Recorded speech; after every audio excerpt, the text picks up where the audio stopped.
Hi, all of my Viking friends. I am so glad. I'm so happy to be here talking about my carnivore journey with you guys. Tomorrow is my 125th day. Super excited about that. I have never thought in my entire life I would feel and look so amazing with something that's been so crazy on the outside of things. I am here at the grocery store waiting to go inside. I thought I would hop on really quick while I have a couple of minutes and talk about enemies. I wanted to do this video a long time ago, and then I thought, well, no, maybe I shouldn't do a video on our enemies. And then poor carnivore Kip came out and he's been struggling, so big love sent his way. I wanted to make this video just for him. The first and foremost thing I want to talk about is our inner demons. Now, there is something in us that has been crawling around, eating up all of our stuff in our intestine. It's the microbiome. Our microbiome is important, it's essential, but it gets messed up. So the things that you eat at the grocery store, like the chips, the soda, the ding dongs, cupcakes, ho hos, I call them the dum dums and ho hos. You eat them and you feel good at that moment. And then it's gone once the wrapper's thrown away. I mean, it's something that satiates you for just that moment and nothing else. Your microbiome needs nutrients, they need support, they need vitamins and minerals. And when you don't consume those things, if you consume processed foods, ultra processed foods, junk food, garbage food, you're throwing into your body a concoction, a cocktail, the stuff that the microbiome doesn't need, doesn't want, but then they choose poorly at the end. Now you have a vagus nerve. It goes from your brain down to your intestine, and that vagus nerve is the signal pathway. And your microbiome hit that bell and say, hey, look, brain, we need something else, something like food. Sugar's not that bad, Um, Charlie over here, he's doing something like the cha-cha over here, and he needs more sugar because more sugar. So then you have a portion of your brain called the neuroaccumbens, and that is your evil center. It's actually your nice center, but when you're eating junk food and stuff like that, and or you're snorting cocaine or whatever, that neuroaccumbens gets addicted to things. And that's the part of your brain that tells your other brain, hey, look, cookies aren't that bad. Hey, look, gambling's not that bad. Grandma used to make cake for us. Cake isn't that bad, is it? So that neuroaccumbens is kind of connected to your hippocampus, and it actually pulls out memories. It's all interconnected. And so the microbiome tug on that vagus nerve, say, vagus nerve, we need sugar. And your brain, your neuroaccumbens says, okay, yeah, you know, a cupcake sounds really good right now. I really want a cupcake. And then here you are snarfing down a cupcake because somebody somewhere in the whole chain sits there and says, it's good. Then you walk away feeling guilty, you walk away feeling horrific, and the cycle continues. Your inner demon says, that wasn't so bad, was it? And so you're just constantly fighting. See, it's a battle. I told you, it's a battle. So, what happens then? Your inner demon. So, my son named his friend's inner demon Kevin. I laughed. What happens next is you need to name your inner demon. It could be Charlie, it could be Kevin, it could be Sarah, whatever you want. It could be Tammy, whatever name you want to come up with, you can name your inner demon. It is completely up to you, but name it. That inner demon, that inner demon in your brain tells your body what it wants, and your microbiome tells your brain what it wants. And obviously, if you've been eating a lot of junk food, a lot of sugary stuff, a lot of processed, chemically endorsed everything, it's going to send the wrong signals. And so you are going to be fighting that. You have to get rid of it. There was a whole thing about cheating, and in my earlier days of the whole thing, I read Tim Ferriss's book on his 4-hour body, and you could be good for 6 days and then you could have whatever you want on your 7th day. This worked for me for quite a while. I always had my planned cheat day, and for breakfast, lunch, and dinner I would cheat. And it kind of worked. I'm going to say it kind of worked, but it needed some refinement. I started listening to Dr. Jason Fung. He is a nephrologist, very, very wise guy. Love him to death. I watched a lot of his YouTube videos, and he wrote the book, The Obesity Code. And in that book, he talked about all of this different things that go on with the body.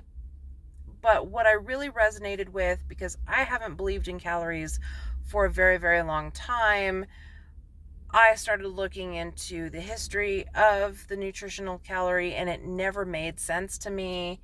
Why they still have it is because of Dr. Lulu Hunt Peters back in the early 1900s.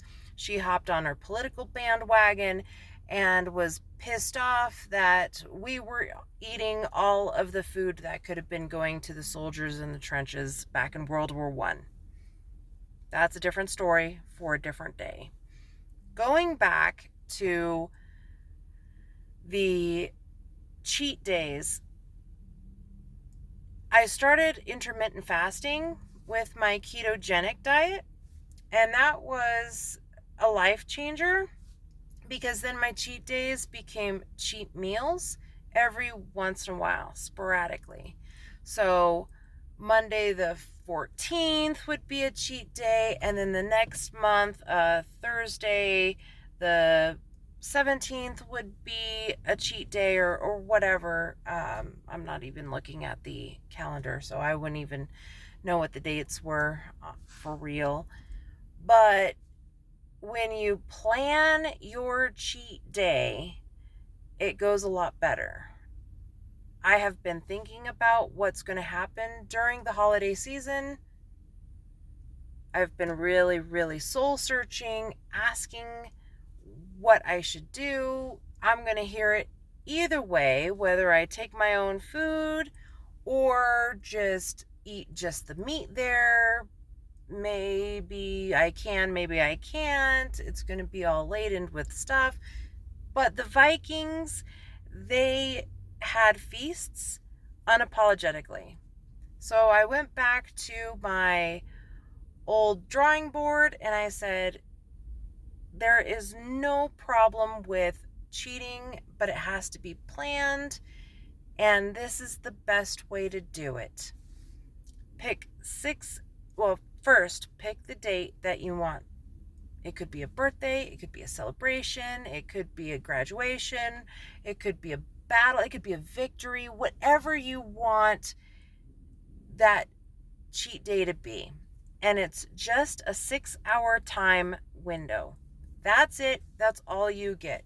So you wake up in the morning, you pick your time window, you fast until your feast, and then you feast for 6 hours.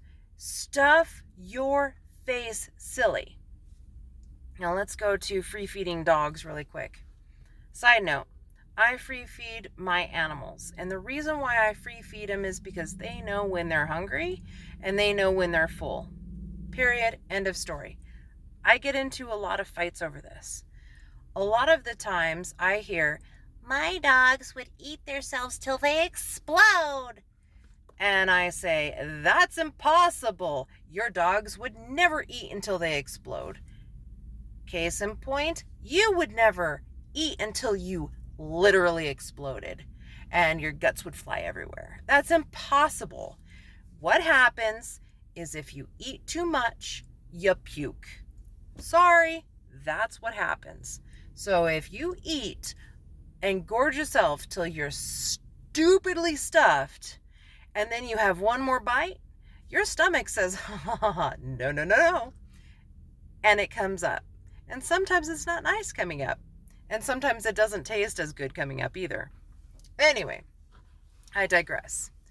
So, in that 6-hour time frame, what you're going to do is you are going to gorge. You are going to get all of your cravings, everything that you have wanted for the last 6 months in your face. And you're going to stuff your pie hole stupid. And then the 6th hour that chimes and you get rid of it. You completely and 100% get rid of everything. If you have a pint of ice cream still left over, throw it away. Get rid of it. If you have a box of donuts, get rid of it. If you have an entire pizza, get rid of it. However you get rid of it, get rid of it.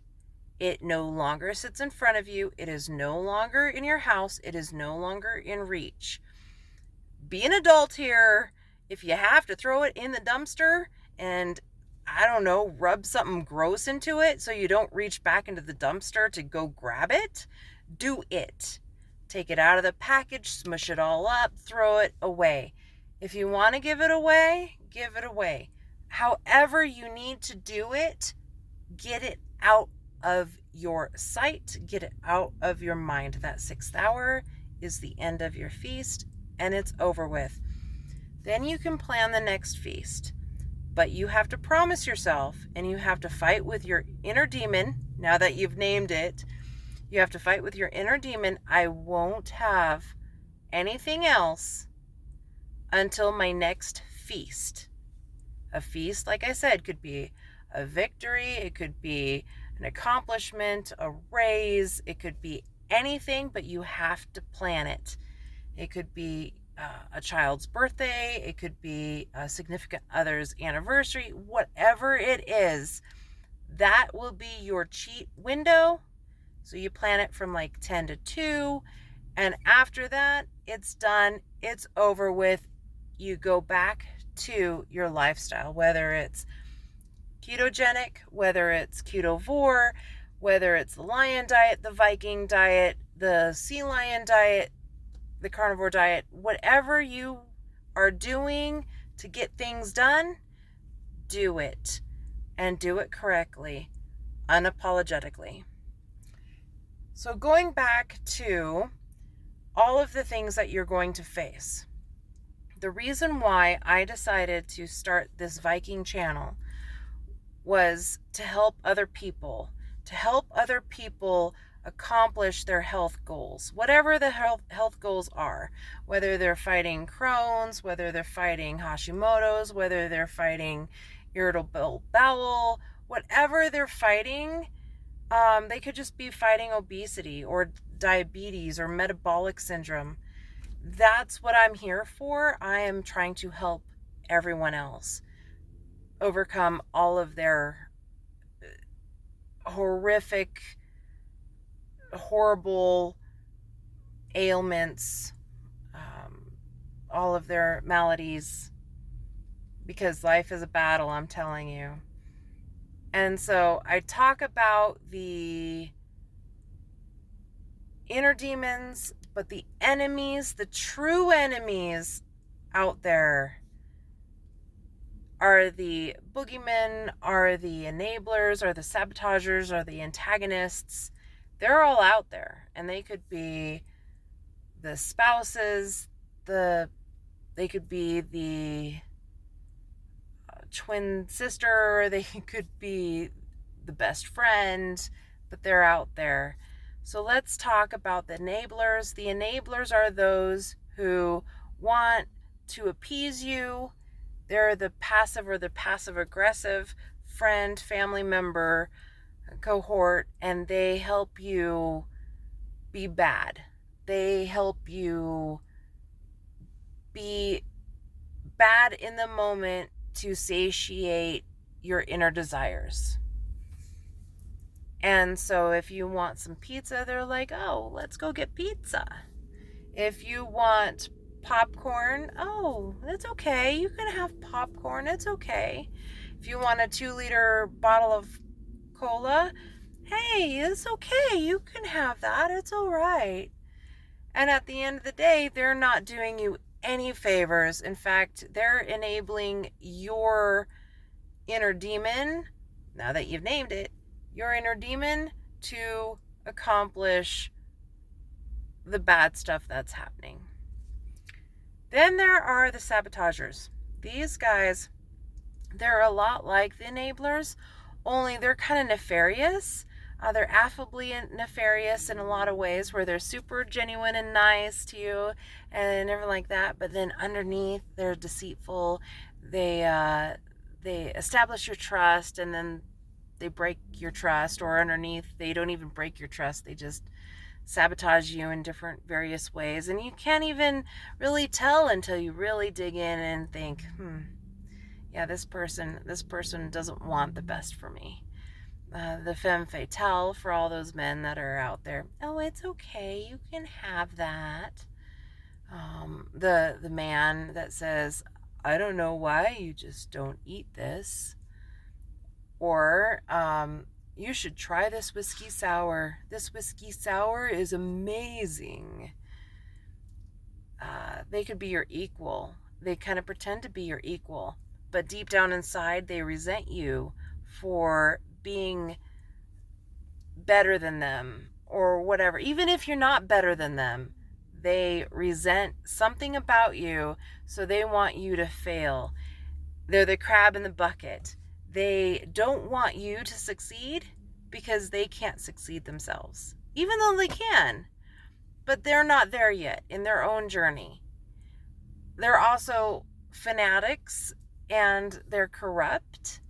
So anybody who has to deal with anybody that goes overboard, they might be the person in your life that sits there and tells you that meat plugs you up, that meat is bad for you, don't eat meat, you need to eat more salads, you need to eat the fake meat.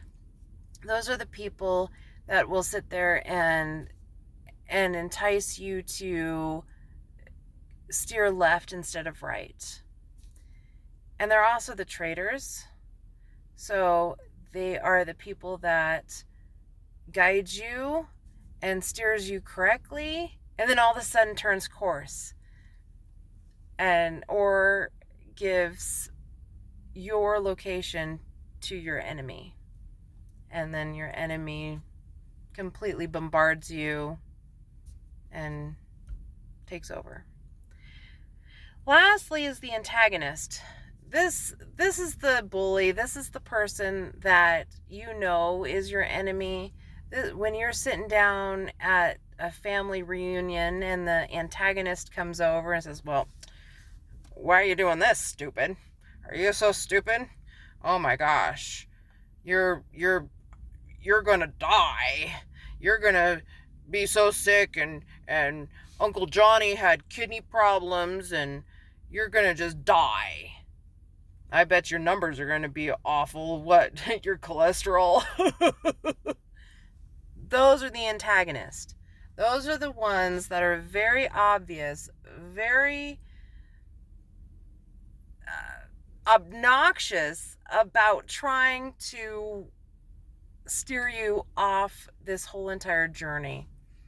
Those are the ones that you really need to put your battle horns on, your battle gear, and you need to put your sword on and just slay it. You know what? I'm doing fine. My numbers are perfect. My numbers are amazing. I need you to quit because I'm doing fine. And that's it. Or you could just ignore them, or whatever you need to do, depending on who they are in your relationship. If they're a brother, if they're a dad, if they're a spouse, it could get quite abusive at various times.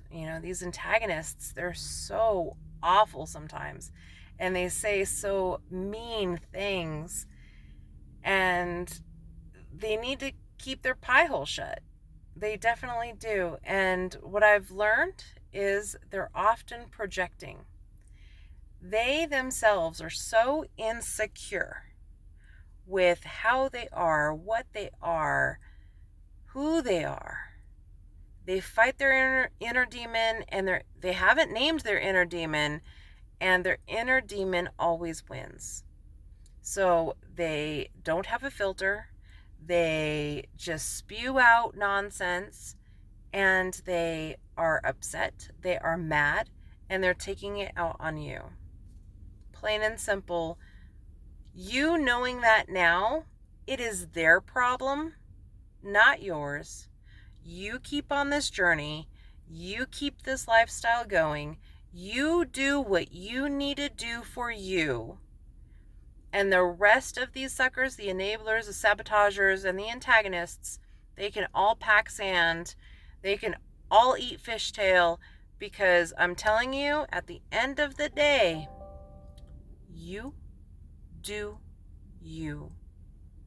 And you do it proudly and unapologetically. And that's it for the Ketoing Viking today. I'm going to go inside and to the store and grab my couple of groceries that I need for the week. And I will see you later. Leak it till.